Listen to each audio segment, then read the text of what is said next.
নকল আর হবে না। সব জল্পনা কল্পনার পর অবশেষে শিক্ষামন্ত্রী হিসেবে শপথ গ্রহণ করলেন আ.ন.ম এহসানুল হক মিলন। আর শপথের দিনই যেন তিনি জানিয়ে দিলেন, আমি আসছি, শিক্ষার্থীরা প্রস্তুত তো। রাজধানীর চিরচেনা জ্যাম যখন সময়কে আটকে দিল, তখন তিনি দৌড়ে প্রায় লাফিয়ে লাফিয়ে জাতীয় সংসদ ভবনে প্রবেশ করলেন। এমন দৃশ্য দেখে উপস্থিত অনেকেই চোখ কসলালেন। ৬৮ বছর বয়স, কিন্তু তার গতি দেখে মনে হয় তিনি যেন ৪০ বছরের টকবকে তরুণ। সংসদ ভবনের গেটে ঢোকার সময় তার গতি দেখে সিকিউরিটি গার্ডরা চোখ কপালে তুলে বলছে, আরে ভাই, এই বয়সে এত এনার্জি, অলিম্পিকে নাম দেন না কেন? প্রত্যক্ষদর্শীরা বলছে শেষ মুহূর্তে লাফ দিয়ে ঢুকলেন, যেন সময়ের সঙ্গে যুদ্ধ করছেন। এই দৌড় দেখে সারা দেশে হাসি আলোচনা। এই মন্ত্রী এলে শিক্ষার্থীদের দৌড় শুরু হয়ে যাবে। গুঞ্জন উঠেছে, এবার শিক্ষার্থীদের অযথা মোবাইল স্ক্রোল কমে যাবে নাটকীয়ভাবে। সময় নষ্ট করা বিলাসিতা আর নেই। লেখাপড়ায় ফাঁকি দেওয়ার দিনটাও শেষ। এমনকি টয়লেটে যাওয়ার আগে 10 বার ভাবতে হবে, সিলেবাসটা শেষ করেছি তো। কারণ পরীক্ষার হলে দেখাদেখির আর কোনো সুযোগ নেই। মিলন স্যার যে কোনো মুহূর্তে হুট করে ক্লাসে প্রবেশ করতে পারেন। এক মুহূর্তের মধ্যে লাইফের 12টা বাজিয়ে দেবেন, আর সবাই দাঁড়িয়ে যাবে। শুধু শিক্ষার্থীরাই নয়, শিক্ষককেও সতর্ক থাকতে হবে। দেশ যখন প্রশ্নভাস, সহজ জিপিএ 5 আর ভর্তি বাণিজ্যের গুজব নিয়ে উদ্বিগ্ন, মিলন স্যার আসছেন শৃঙ্খলা ফেরাতে।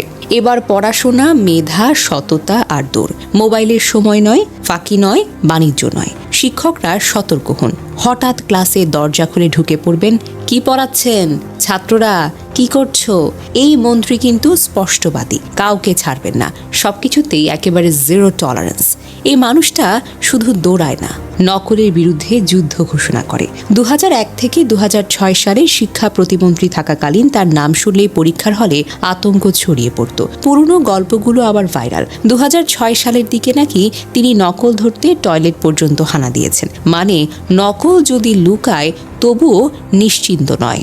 নিজের পকেটের টাকায় হেলিকপ্টার ভাড়া করে দেশের এক প্রান্ত থেকে অন্য প্রান্তে উড়ে যেতেন। হঠাৎ হেলিকপ্টার নামতো, নকলবাজরা পালানোর আগেই ধরা পড়ত।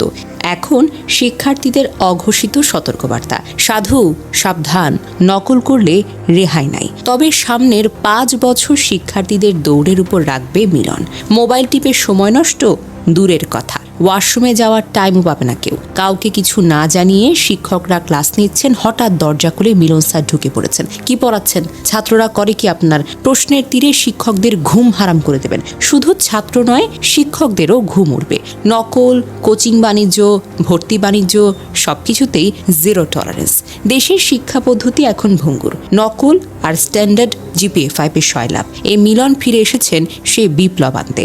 সাধু সাবধান, নকলবাজ প্লাস অলস শিক্ষার্থী প্লাস বাণিজ্যিক শিক্ষকরা, রেহাই নাই কারো। এবার নকলের দিন শেষ, শুধু লেখাপড়া, মেধা, সততা আর দৌড়।